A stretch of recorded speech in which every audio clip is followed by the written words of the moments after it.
Fictional heroes are bullshit. Okay, that was a bit harsh. Alright, let me back up and restart this. As a kid, I loved me a good superhero. Batman, Spider-Man, and the X-Men. In general though, what's not to love about heroes? The way they protect and serve the people on the planet is commendable. To risk their life for the safety of others is an act of altruism that not many would be brave enough to go through with. They try to keep and maintain order, and the most they might get is a thank you. Unless you're Spider-Man, because then you'll probably get a piece of ass every now and then. Well, I'm here to say f all of that. As much as I love rooting for a hero like Spider-Man, after growing up, I also love to root for the bad guy. But that's not what this video is about. Batman fans, I'm not coming for your prep time plot armor king. I mean, I kinda am, but not in a way to say that he's trash or overrated, because he's not. While I'm no longer a little kid who fanboys over the Bat, he's still one of the most popular superheroes in all of human conception. But that's not gonna stop me from picking him apart today, because being the poster child of the no-kill club, Batman and heroes like Batman aren't nearly as effective as they'd like to be. Let me start by saying that writers obviously aren't gonna kill off a villain they've created after introducing them, just because the hero is capable of doing it and how easy it would be. Heroes have rogue galleries for a reason. Imagine Joker getting killed off after a few issues when he was first introduced in the comics, then that was it for him, never to be heard from again. He wouldn't have become the iconic villain that he is today. Writers would have to constantly come up with new villains, and when that happens, they get watered down, and then less and less of them stand out. Also, the writers would no longer be able to make any more compelling stories with them. So yeah, I'm not suggesting that every villain should be killed off immediately. I'm stupid, but I'm not that stupid. For the purpose of this video, I'm only looking at this from the perspective of a citizen living in a world of heroes and villains. This really is the type of shit I stay up and think about before going to sleep. I swear, I'm not even joking about this shit. I was a teenager when Under the Red Hood released and I watched it. And to this very day, it's still my favorite DC animated film. If you're familiar with it, then off of that information alone, you can probably guess where I'm going with all of this. So real quick for those who don't know, Jason Todd was the second Robin who Batman took under his wing. Jason had a rough upbringing as a child, trying to steal parts off of the Batmobile. Bruce ends up taking Jason in as one of his own. Yep, that Bruce Wayne. He couldn't wait to get another child to throw them straight into crime fighting. I'm not even going to begin to touch that. Fast forward though, Jason is killed by the Joker, but then Jason returns as the Red Hood, courtesy of the Lazarus Pit. Aight, boom. When we see Red Hood, he pulls up on criminals who have some pull in the streets of Gotham. Off rip, he immediately starts with controlling crime by setting up a meeting with the biggest drug dealers in Gotham, having already killed off all of their lieutenants and laid down the ground rules for them. Just a little nitpick here, but while dealing no drugs to kids sound like a good start, but you stay away from kids in schoolyards. No dealing to children, got it? If you do, you're dead. drugs are still being dealt. If we're being honest here, parents are probably gonna buy those drugs, and those same kids who weren't dealt any are gonna have to deal with the effects of that. So no cookie for you, Mr. Hood. Yeah, I just had to point that out. Joke aside, immediately seeking to control the crime is the kind of shit I can get behind. Just be happy I only killed one of them. I'm cleaning up Gotham. More than you ever did. You're becoming a crime lord. Yes, you can't stop crime. That's what you never understood. I'm controlling it. You want to rule them by fear. But what do you do with the ones who aren't afraid? I'm doing what you won't. I'm taking them out.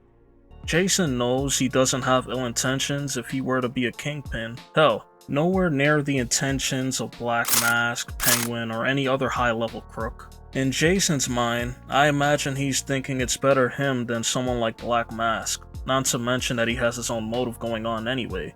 Regardless, that right there is something I can respect, because there is no stopping drugs or crime. Not in reality anyway. Sure, the system can make it more difficult, but people will find a way to slip it through the cracks. I apologize for jumping around already, but I'm going to revisit Under the Red Hood story, so please bear with me for a bit.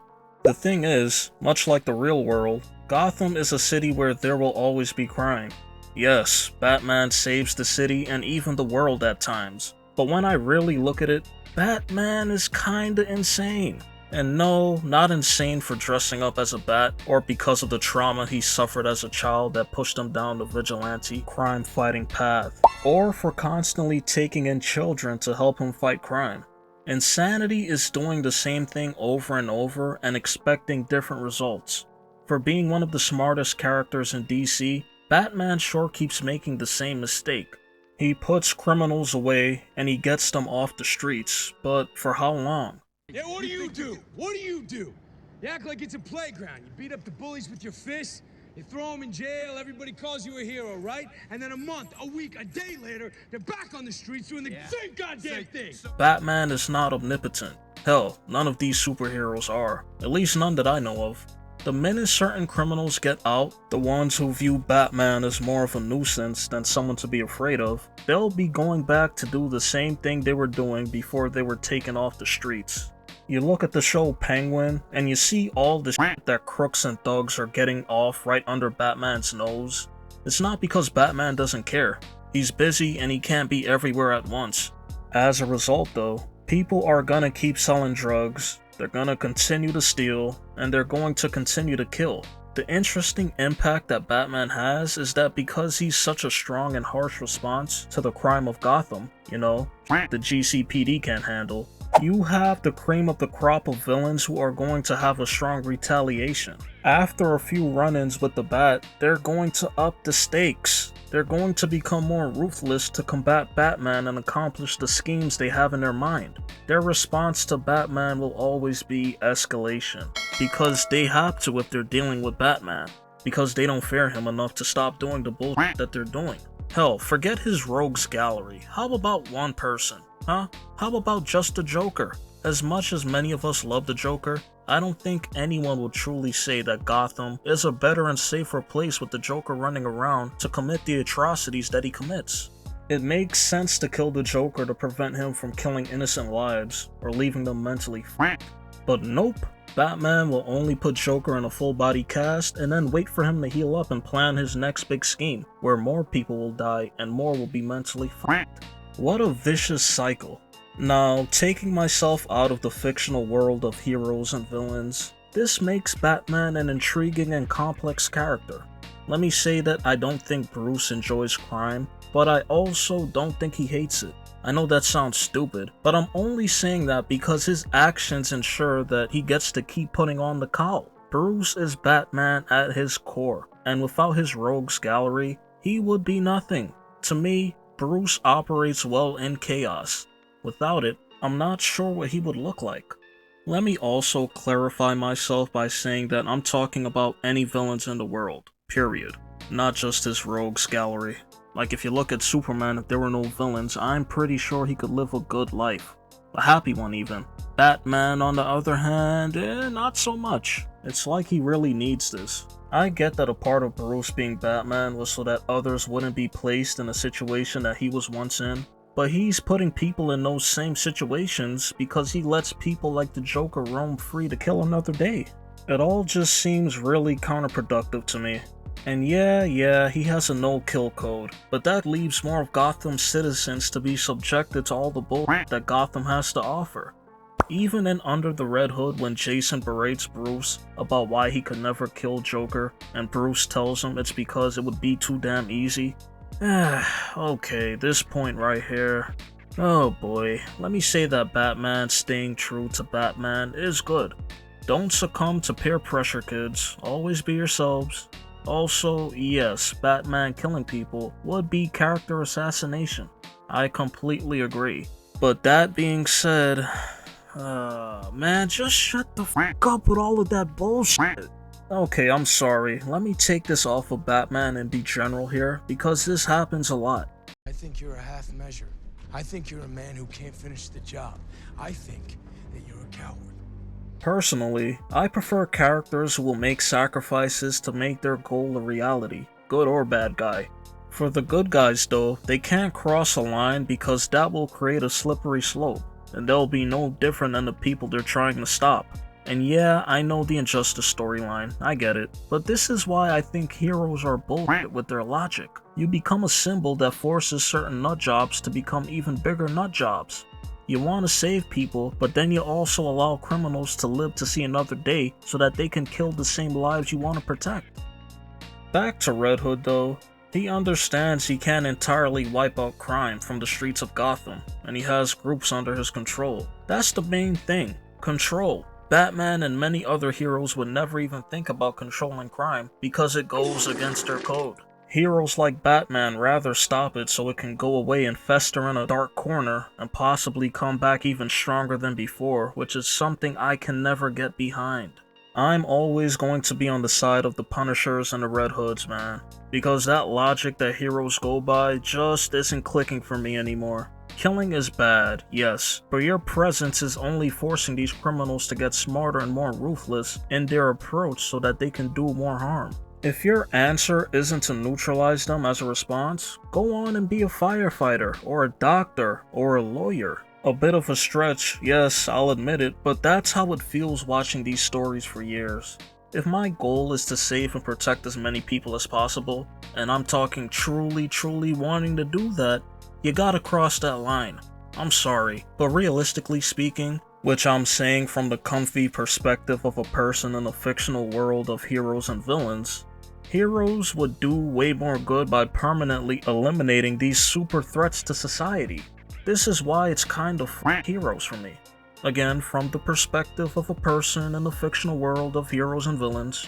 And again, for the sake of the story, I get why these criminals can't die. It feels like I gotta keep throwing that out there, so I'm sorry for sounding like a broken record. I also find it funny that while Batman won't kill anyone, he's willing to break their bones, dangle them off from the top of a building, and run up those medical bills for them, but he won't kill them. Even though a lot of the moves that he does should probably kill people, but that's just me overanalyzing. With me bringing up Batman and Red Hood, you might say that I obviously prefer one over the other. I'm not gonna say that Jason would make a better Batman than Bruce, because of the core beliefs that make Batman who he is, but I'm willing to say that Jason is a better overseer for a city like Gotham than Bruce is. When it comes down to dealing with the big hitting criminals, Batman's really only delaying them. He doesn't actually stop them. Like seriously, put the mind of Frank Castle into Bruce Wayne and Gotham is immensely cleaned up. Not 100% because nothing ever is, but it would be much cleaner. Now, the counter argument with the slippery slope angle, with what would be stopping the hero from killing whoever they see fit to kill, and how that would be bad for their public image, and how people would fear them. Okay, first off, Batman operates with fear. It's just that it doesn't work on the top criminals he deals with. But hey man, if you're f***ing Batman, operating in the night and out of sight, and you're Mr. Several moves ahead with your ridiculous prep time, you can make it happen. As Bruce, you have enough money to shake shit up behind the scenes. That's all I'm saying. But as for the other heroes, hey man, I don't know, maybe killing really isn't for them. You know, while thinking of doing this video, I thought back to the PS4 Spider-Man game, and in the beginning Spidey takes down Fisk and the boys in blue arrest him. As he's being arrested, Fisk is going off about how he kept order in the city, and how in no time Spidey would wish that he was back. If crime is to never go away, I'll take a criminal underworld boss who minimizes the bullshit that would otherwise happen without them. I don't even want to know what I'm being protected from, just do it. But hey, maybe Batman is the hero Gotham deserves because he's willing to not give up on people and believes that maybe they can actually get better, or at least hopes they do. But Red Hood is the hero Gotham needs because Batman's hopes are getting people killed, while Red Hood will kill so that innocent lives can live on to hope. Batman believes in unlimited continues, and you know who else absolutely loves that? The criminals he's been doing the same dance with for all of this time. Batman, like many other heroes, want to achieve the primary goal of saving and protecting with methods that just won't work. Even though I'm this deep in the video, I can't stress it enough that this isn't a Batman only thing. I'm just singling out Batman because I'm more familiar with him. God, shout out to the Invincible comics and the animated show for how they deal with what it means to be a hero. I'm not gonna spoil anything, but boy, Next season for Mark is gonna be good. And speaking of Invincible, the whole we can either be good guys or the guys who save the world is my kinda language. The content of all the superhero related media is dope and lets me know that the kid inside of me is well and alive. But thinking beyond the entertainment value, the great characters in these worlds will always reign supreme for me. Because when it comes down to dealing with threats to society, I believe they're right on the money with their ideology, and why superheroes ultimately fail when it comes to getting the job done. In a world with heroes and villains, I gotta keep saying that part, because simply stopping a criminal and slapping cuffs on them isn't always the best thing when they can continue to find ways to commit ungodly atrocities in the world. So, if you've made it this far, feel free to let me know your thoughts down below. There is no right or wrong answer when talking about opinions and preferences. And I think this could be a good conversation, whether you agree or disagree with what I've said. So please, sound off.